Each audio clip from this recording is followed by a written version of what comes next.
fantastic to see all of the artists and the work that they were doing, really inspiring, and diving into those archives and seeing some of the histories that were being told. It really brought alive all of the conversations, all of the artwork. You know, the voices stand on their own. It created that kind of solidarity sense, that sisterhood, brotherhood kind of sense.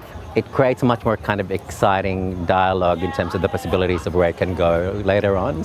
A great information, especially a person of colour just emerging towards the arts. Having this information with established artists of people of colour, it's kind of enlightening and also exciting to see what's going to happen. I have a chance!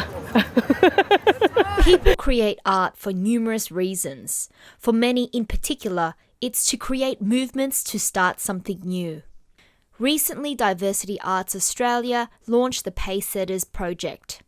This initiative allowed artists to create works speaking of their own experiences about race, inclusion and diversity through their art. I travelled across Australia to talk to these artists that have broken new ground in their field. In the sunny Gold Coast, I was able to chat with Kim Busty Beatz Bowers, musical director, composer, sound designer, remixer, DJ and performer. More recently, she was the MD composer and sound artist of the international smash hit Hot Brown Honey. So you were one of the participants for Pacesetters. What was your sort of journey and the process of you getting on board?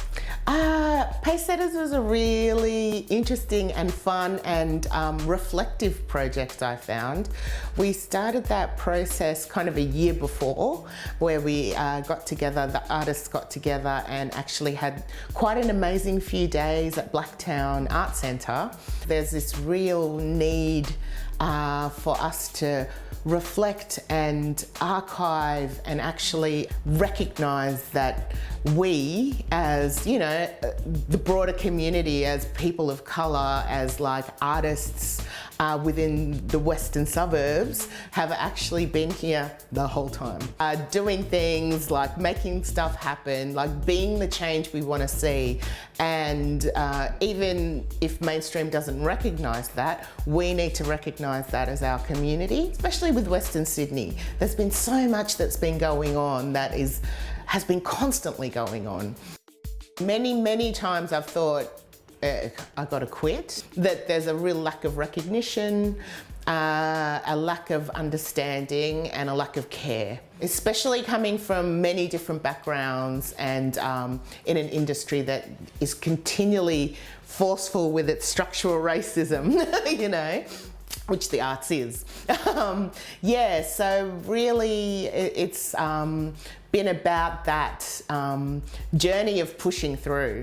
Like, I don't particularly like resilience, but I'm like, wow, something inside of me, and I really see it inside of the artists that I am around, is that there is such a need for us to put our stories, like whether it be on stage, on film, in written form, like we need to have our stories told and we need to tell them ourselves. Challenges still come, but we're just like, for me, and especially with the Hot Brown Honey crew too, it's all about pathways and trying to make sure that there are pathways and that we can just make it that little bit easier for the next generation. How did you yourself navigate around it? One time in my life, I was quite like very affected. I was affected to the point of like not being able to do anything, especially stuff around cultural appropriation, and then for myself not having the words to say, you know, which has been a big learning curve. So it's really been about kind of working out which fights to fight. And also how to go about it. We decided with Hot Brown Honey that the battlefield was the stage and we were going to use it as such. We also love to kill people with kindness. So it's definitely about, you know, y'all are going to love us. you know, because we are professional, we're going to bring it, we're going to, you know, we're going to probably challenge you, but through those challenges, we will make you smile, and that's why we use humour as well. So we've kind of come out of left field and made this kind of smash hit show that people did not see coming, but it was really also a strategy for us to go, how do we break down walls? How do we get people to shine the light through to see how much amazing talent there is in this country?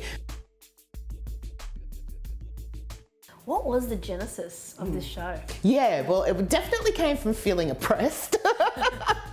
And like also Lisa and I going, we make such kooky, political, sometimes taboo in both in our culture's work as well.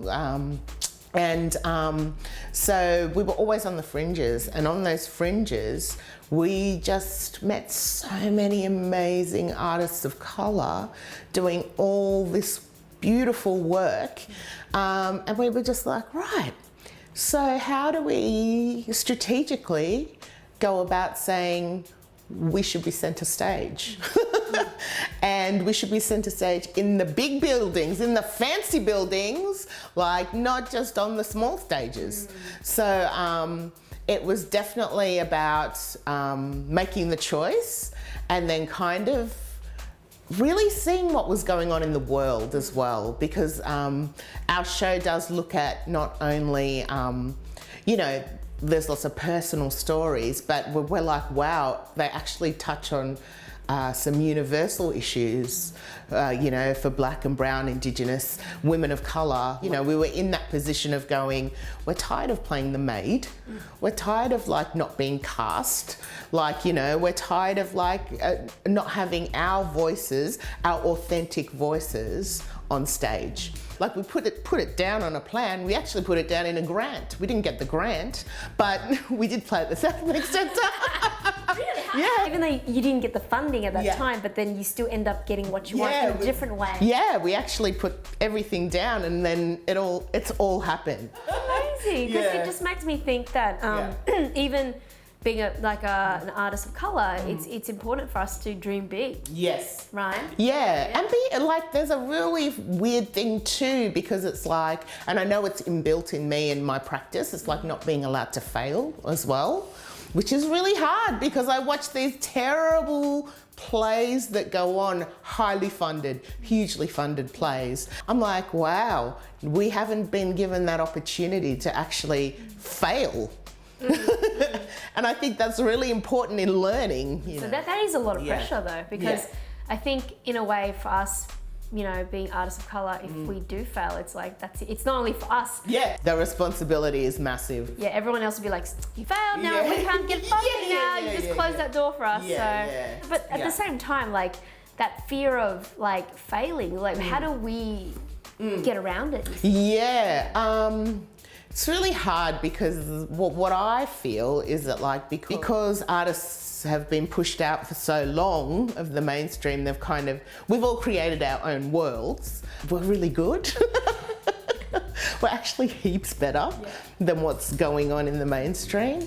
So, but we're never going to get in. Like I gave up on that idea a long time ago that like, oh, they're going to understand. At some point they're going to understand and they're going to let us in, because it's not the way the patriarchy works. You know, it's just completely not the way it works. And so what we're doing on the outside as outsiders, as outliers, is actually creating the goods.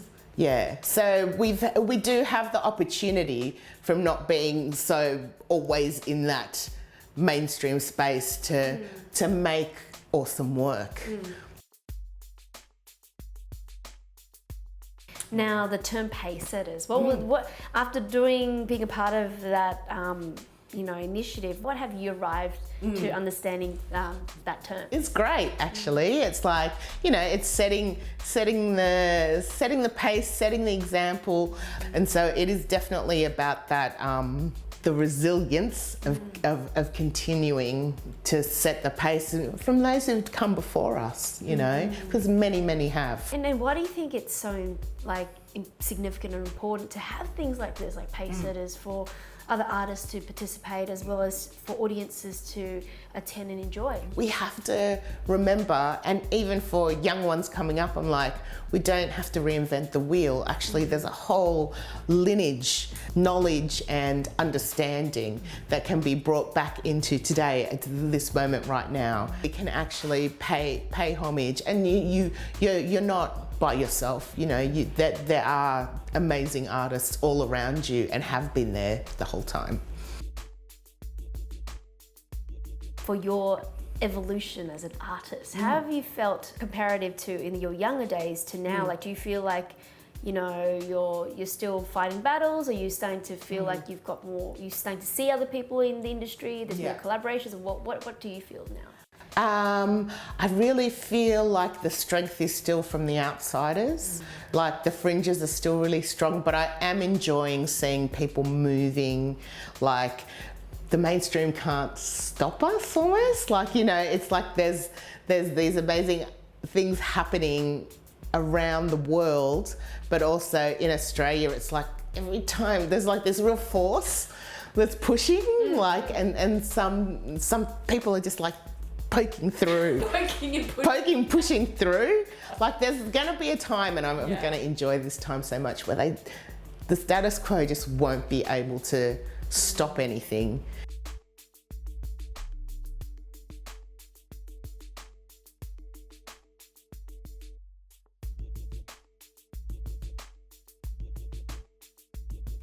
Heading to Melbourne, I met up with Rani Pramesti, an independent performance maker, intercultural producer and advocate for the arts.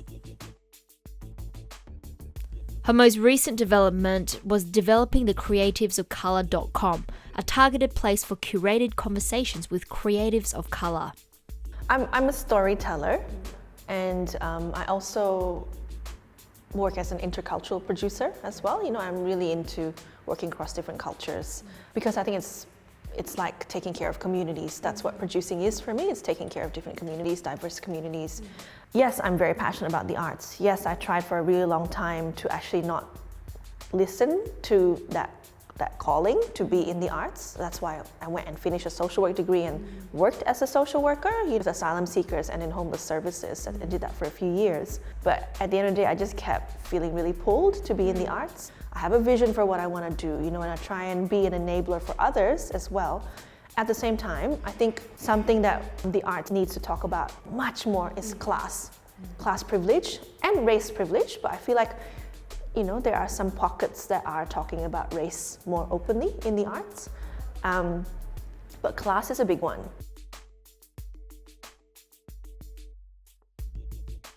In my experience and the experiences of some of the people that I've interviewed for creativesofcolor.com, definitely navigating white institutions and white spaces is a recurring theme. Like, how that is actually a skill set, because there are certain common white practices that if you're a white person and you're in it and you haven't been taught to see the things that you take for granted, or the ways that you do that you take for granted, that people of color we don't take those things for granted. It's so complex. You can just keep unpacking every layer.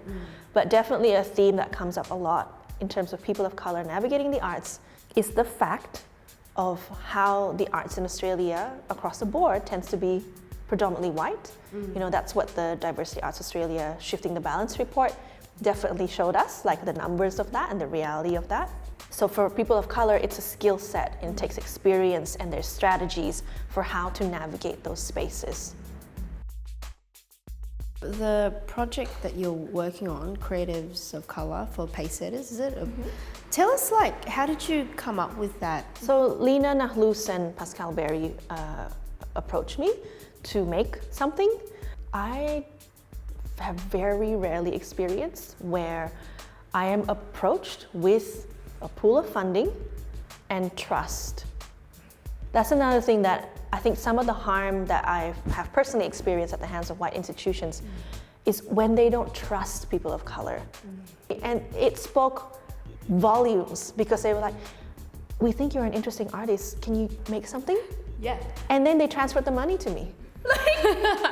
Yeah. I think I teared up during one of the conversations with Pascal because I was like, oh my God, thank you for trusting me. So back then I didn't really know what I wanted to do, but I knew that I wanted it to involve people of color somehow. And I suppose what happened earlier this year was I had back-to-back being harmed by white institutions or white people in positions of power, being smacked in the face with white fragility. At the same time, I was having conversations with Pascal and Lena, right, as my ideas were evolving.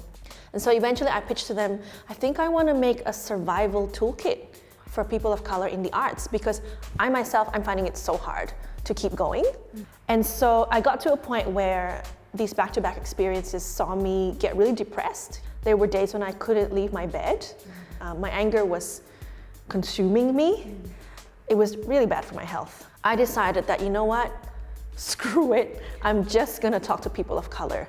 I'm just gonna talk to people of color who have at least 10 years of experience and they have somehow kept going. And I wanna learn what are the strategies that they've put in place. So anyway, creativeofcolor.com came out of a place of despair and it came from a place of needing to find hope. And I needed to consult with people who have kept going. I do start the year with kind of a bit of a visioning in terms of like touching base with my values and having like a statement that kind of informs my intention for the year. And then I drill down, not drill down, I don't really like saying drill because I don't, I kind of like lightly put, for projects. I try not to make it more than 4 because I'm in this for the long run. I have to take care of workload so that I don't burn out. I really try and land things in terms of what are my core values? What do I really care about? I care about creativity and curiosity. I care about racial justice and decolonization. I care about community. They're just some of the top of mind ones. I care about self-kindness as the foundation for kindness towards others. As long as they are aligned with my core values, it feels like it's part of the one tapestry. Now, in terms of the word pacesetter, I feel like your work is quite groundbreaking, but what's your thoughts on where your work is placed? I feel really uncomfortable about being described as I think earlier you used the word pioneer, and I was just like, oh God, please don't call me that. Please don't call me that. Why though? Why? Because the more I speak to creatives of color, and we're trying to capture a whole age range, right? So we're talking to people who are 18 to 65. There are a lot of elders, who have been doing this work, who have been having these conversations, who've been doing this advocacy, who've been coming up with modules. Some of them are working with Diversity Arts Australia, right? I feel really uncomfortable about being described as a pioneer because how I see this work is we're just continuing the work that has been, the groundwork that people who have come before us and continue to be in those spaces. So I just see this work that we're doing as a continuation. I'm not pioneering things, All I'm doing is I'm continuing these conversations, I'm continuing the work, I'm continuing the advocacy, I'm continuing the community engagement. It's continuing a legacy that we are so blessed to have. Moving forward, I'd really love more creatives of color to contribute to creativesofcolor.com. The people who've been leaving their contact details, which is awesome, on our call out page have tended to be from either Gadigal country, Sydney, or Kulin country, Melbourne.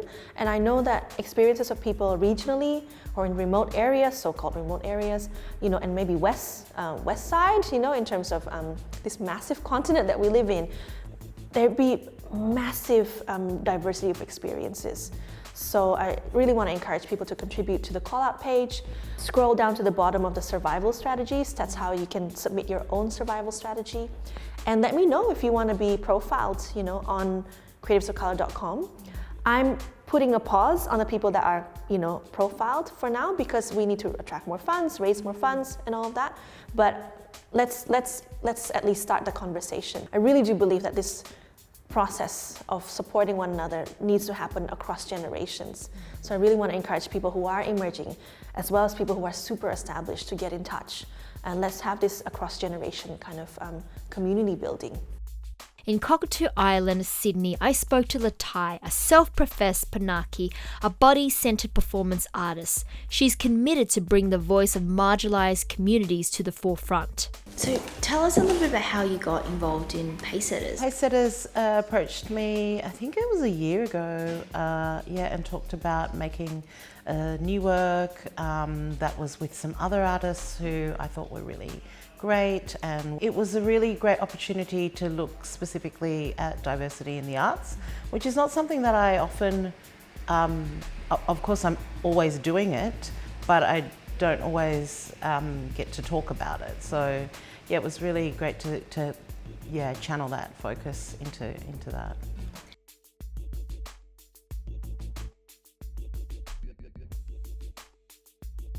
Now for you, what has been some of the challenges that you have faced being an artist from a culturally diverse background? I think maybe some of it is the expectation to do more, conservative vocational work. The challenges are the same as, all artists, which is finance, time,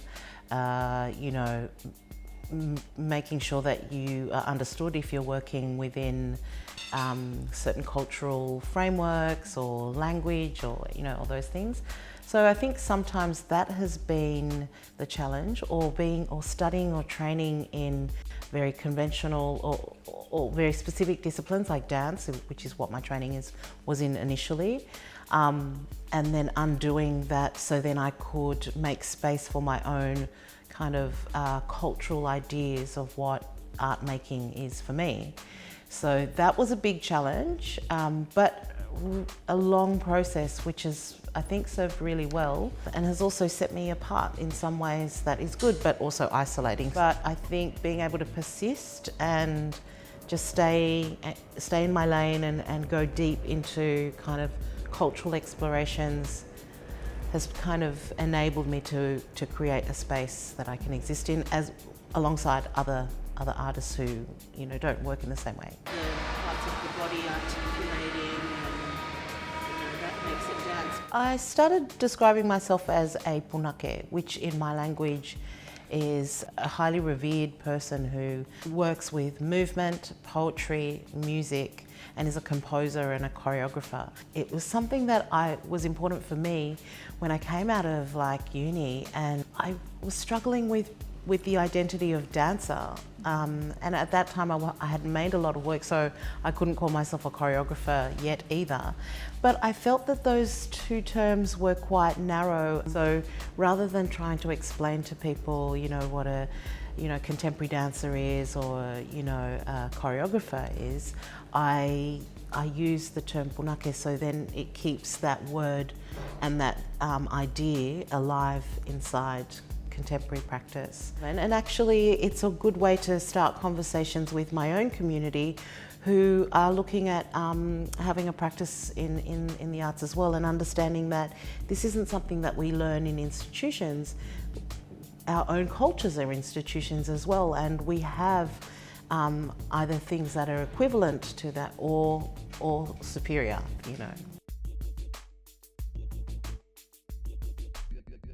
Going back to the conversation around identifying as a dancer or not a dancer, as a punake or a performance artist, all this language around the things that I want to make, and I find it a little bit limiting. So sometimes I talk about my ideas being the boss of what I want to do. So sometimes I might see something as an animation or an installation, and so if I were to stay true to my training, I wouldn't be able really to explore those things. So, and out of necessity, I've just wanted to create a flexibility where my work can sit anywhere really. And I think actually that is more of a cultural way of looking at things, you know, like if it's a cultural dance or expression or movement.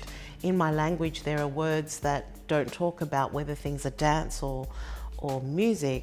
It's performance that is about the body in the center of it all. How I describe myself, my practice now, is that I have a body-centered practice. So if I make a video, the body is always the main focus or the feature. You know, if I make something that sits in a gallery, it's still about a body-centered work, you know, and all of it is performance, you know. So in the visual arts sense, what's difficult is like thinking of an exhibition like this one, you know, like an exhibition that runs for 3 months. I can't be there every day performing, you know, so choreographer, but thinking about myself as a composer of time and space, using the body as material, collaborating with other materials means that there's a flexibility or a fluidity to how my work might be presented and where it might be presented, you know, so, and then it doesn't matter whether it's theatre, dance, you know, text, or it's expression with this, very much with the body in the centre of it. Now the themes of your work. We do a lot with environment, climate change. Can you tell us a bit more about that? I, you know, realise, like coming from my cultural background, you know, being Tongan, that most of the works that we experience as art have very clear functions. You know, they tell narratives of, they document time, they help us understand what our ancestors did or how to, you know, exist inside a certain environment.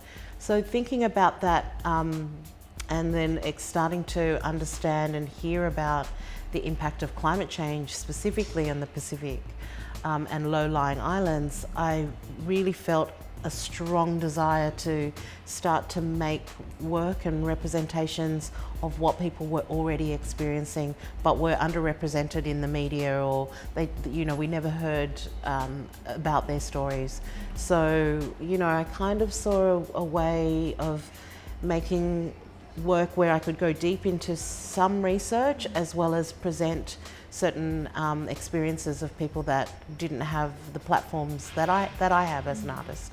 And so for me, it meant that my work could have the function of, you know, speaking to the invisible, you know, the voice that we don't get to hear a lot about, and also the voices that we don't necessarily see inside activism or campaign. So since then, I've had, you know, developed a body of work that is about the impact of climate change in the Pacific Islands, and also extending that into some of my the campaign work as an Australian, and knowing that that's a position of privilege that I can totally utilise.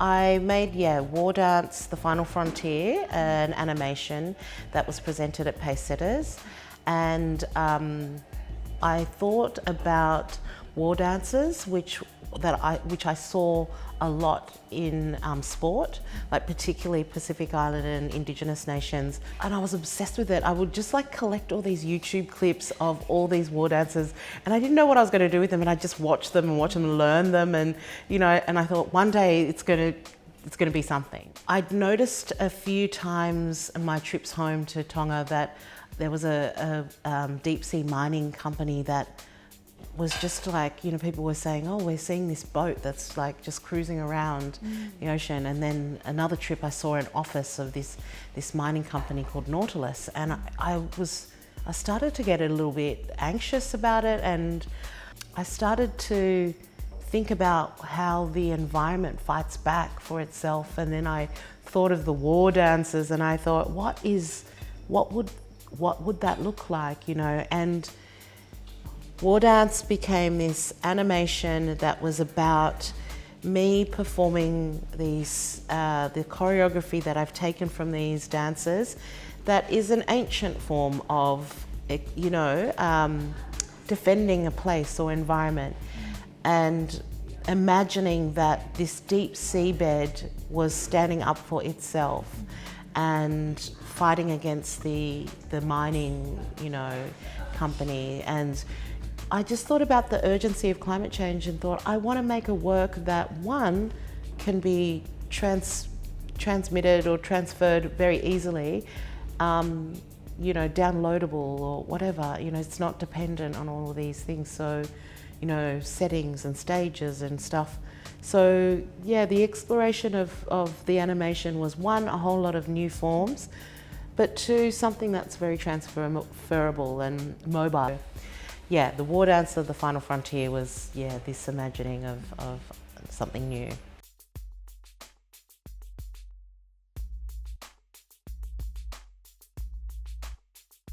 Part of the whole program, you've been identified as Pacesetter. So how do you define Pacesetter, and how do you explore it in your own way? It's a strange thing to think of myself as a Pacesetter, and so I don't think of myself that way. But I do think of myself as holding a space that is making space available for other people who identify with what I do, which is very important to me. So intergenerational relationships are very important to me. Hanging out with young artists who say to me, oh, I saw your work, and and I'm from the islands as well, I'm from the Pacific, and that's really moving for me. Particularly women. And so the Pacesetters for me are people who have done that as well, but also people who we don't recognise or who will never be recognised within the context that my work is presented. My grandmothers, my grand-aunties, weaving, talking, to each other and about all sorts of affairs like the politics of the village, and it's all in that making space, that open veranda space, that under the tree space. For me, it's about understanding where certain things have come for me that I've been able to build my practice on. And I feel that, my ancestry is, where I've learnt some things. I have sensibilities and cultural sensibilities that come directly from my ancestry and my place of origin. I don't feel like I'm doing anything new. I'm continuing something, That's really interesting to me, is to think about them as the Pacesetters, and all this knowledge that I access from that is what's the pace setting. And my colleagues, we're constantly in these conversations that inspire and initiate movement and, progress, and that to me is pace setting. It's how we gather, and how the more we get together and make new things and imagine new things, the more we pace set. What role did Diversity Arts Australia, help you in this whole Pacesetters program? Well, Darts helps me remember that I am part of a larger group of artists who are culturally and linguistically diverse. I know that term is dated now, but I still identify as that person, as well as NESB, non-English speaking background. So Darts, I know, has all of that kind of language exists in Darts, which helps me feel like I'm part of a bigger group. I've also seen the evolution of other organisations in Australia that is around cultural diversity, and so for me, Darts is about evolving into what artists need, what representation means within the larger artscape, and so I feel supported by having an organisation that understands diversity. Particularly in Australia, there's been only enough space for one, and I feel like this is the problem. Like, we need to move beyond firsts. Once there's 2, 3, 4, then it's like the floodgates open. So I feel like there's lots of room for new things within contemporary making, contemporary arts, and there's many spaces that we still need to diversify ourselves in, but I think we need to just keep holding that space and creating more spaces for us, and it's hard work. It's going to be hard, but we're getting there. I think we're really getting there.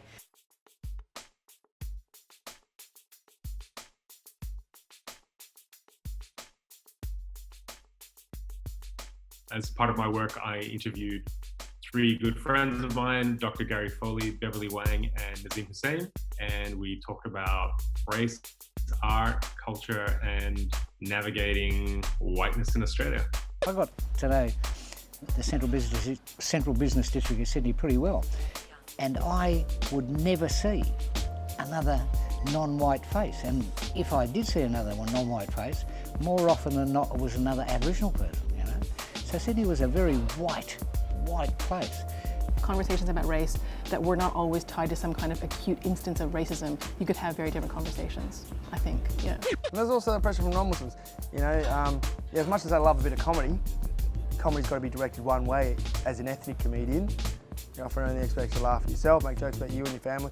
So if you start to, all right, I've done that now, this next sketch is about you, you can cop a lot of crap. Turn on the TV in a big city in Canada or a big city in the States, and you're going to hear non-Anglo names, and you're going to see a few more non-white faces, right? But here it was just wall to wall on commercial television, especially.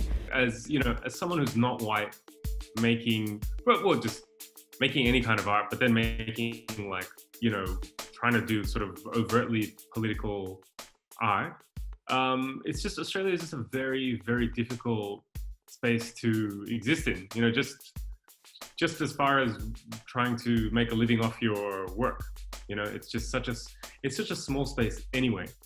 Even if I look at comedy, even for a mainstream comedian, you know, there's just not much in terms of platforms or outlets or, you know, exposure that you can get in a place like Australia, in Australian media.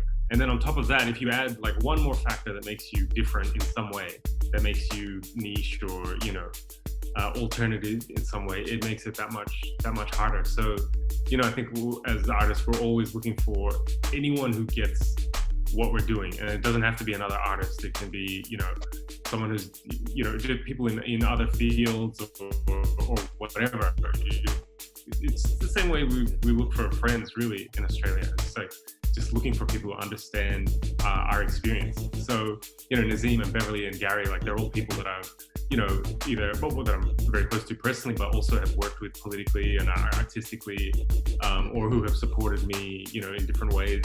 So yeah, I just thought it would be great to have those conversations, but just kind of get them on film for other people to see. I think a lot of people just give up. I think a lot of people just give up because it's not tenable, it's not sustainable to make your art in a vacuum, where it's not being appreciated, it's not being seen by the right people, it's not being given its due. It was a fantastic experience talking to all these pacesetters. It is through their works that conversations surrounding arts diversity will be held between the creators and decision makers and hopefully lead to change in the arts sector.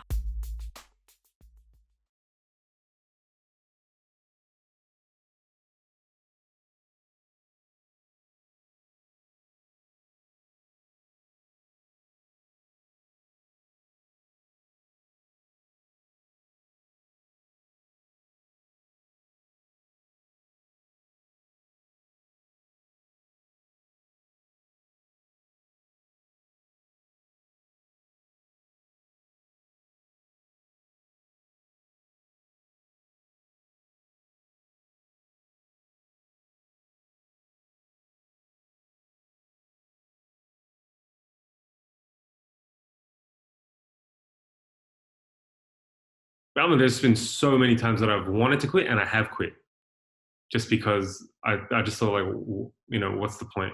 And it's only when you have people around you who say, you know, who appreciate what you do and say, you know, you need to keep doing it. And deep down, you know that you won't be happy unless you do it anyway.